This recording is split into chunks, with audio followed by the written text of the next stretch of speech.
எல்லாருக்கும் வணக்கம். ரொம்ப சந்தோஷம். தமிழ்ல வந்து என்னோட முதல் மூவி.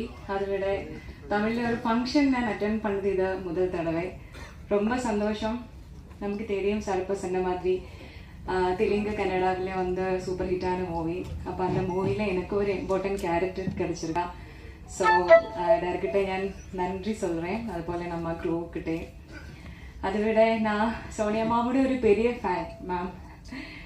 சின்ன வயசுலேயே இருந்து நிறைய மூவி பார்த்துருக்கேன். அப்போ நான் நினச்சி கூட பார்க்கவே இல்லை ஃப்யூச்சரில் எனக்கு அவர் கூட ஒரு ஸ்க்ரீன் ஸ்பேஸ் ஷேர் பண்ணதுக்கு ஒரு ஆப்பர்ச்சுனிட்டி கிடைக்கும் அப்படி. ஸோ ரொம்ப சந்தோஷம். நல்ல எக்ஸ்பீரியன்ஸாக இருந்துச்சு. நான் தமிழ் அவ்வளோ ஃப்ளூயண்ட்டு கிடையாது, கேளாதான். இருந்தாலும் தமிழில் பேசணும் அப்படி ஆசையாக இருக்குது. அதனால தான் இங்கே வர்றதுக்கும் உங்களை எல்லாரையும் பார்க்குறதுக்கும்